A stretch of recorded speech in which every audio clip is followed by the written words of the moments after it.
Alright, so in today's video we are going to go over the jumping growth event. Now, I want to make it very clear that be very cautious with this event, who you receive these gifts on, because once you receive them and start opening them, you will, not be able to open them on that character.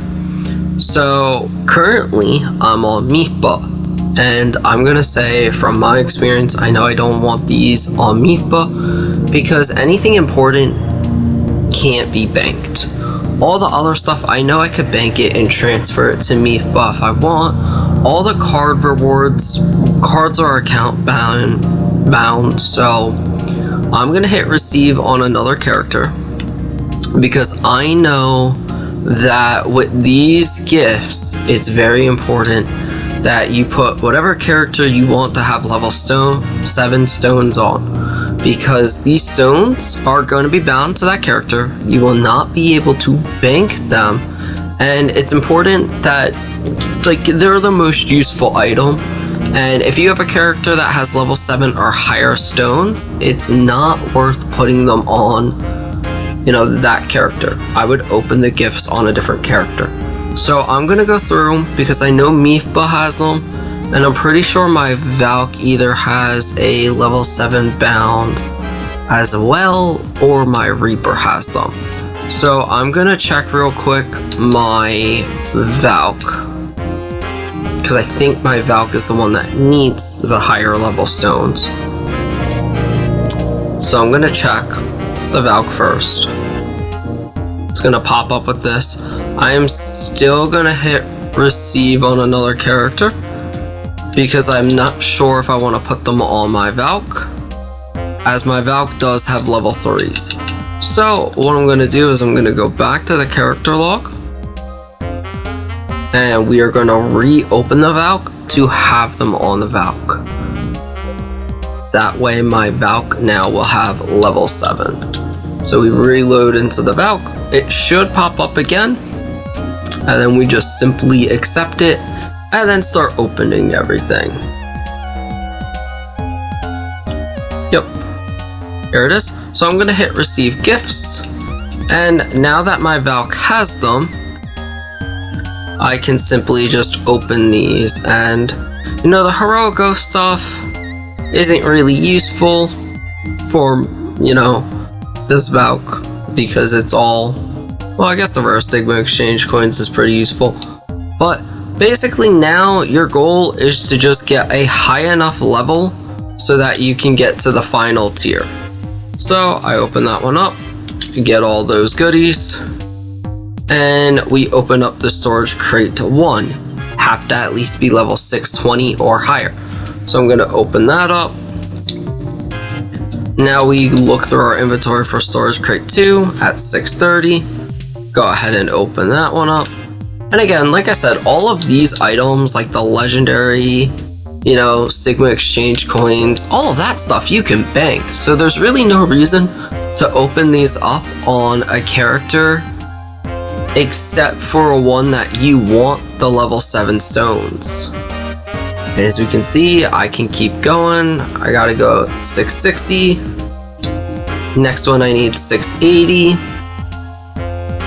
I have level 5 stones in case I'm not high enough to open up the last one now. I need to be level 700 to get up to, was this 8? Plus you get some nice cards. We gotta open up this one. And now we're at 9. You gotta be 740 to get to the 9th one. Open up this bad boy. We're at the final one, which is 10. As long as you're 760, this is a great way to now get stones, level 7 stones. I think it's this one that gives it. Oh no, there's another one. I apologize. 11. So you have to be 780. I don't know why I only thought there was 10. I thought the patch notes said 10. Maybe I'm just dumb when I read them. But now that I have this, I could simply open this bad boy up. And of course, you do get things that, I believe we ended up getting, you know, no, this can be bankable. Yeah, there's no annihilation dust even in this. So the only thing that might not be bankable that we received on the Valk. Oh no, everything can be banked, believe it or not.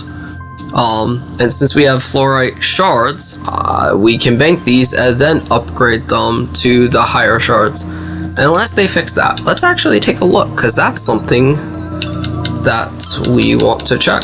You know, I could bank these. Banked. And then I could just send those fluorite shards over to Meefba or whoever.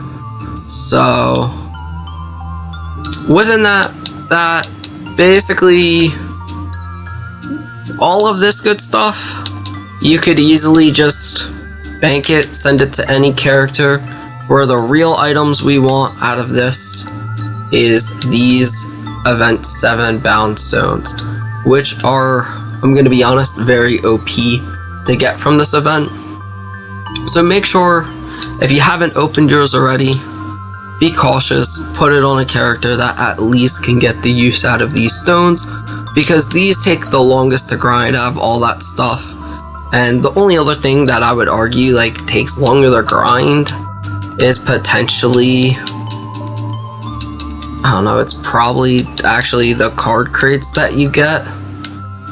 You know, Kaya's gear, if your character is already high enough and needs the stones, which, yeah, you can't store that in the bank, so, you know, but if you're putting it on a character, let's say you have 2 of the Valk, you can open this crate, bank it, and give Kaya's gear to a second Valk or a second warrior. You know, the elite gold, the card crates, as I said, cards might take longer to actually farm than the stones, but again, they're account bound, and personally, I think stones take longer. All the rest of the stuff, bankable or not usable on the character you might want the stones on. So, that's it for this video. If you got any comments or questions, feel free to let me know. I'm going to be rolling out a bunch of videos on all the events in separate videos.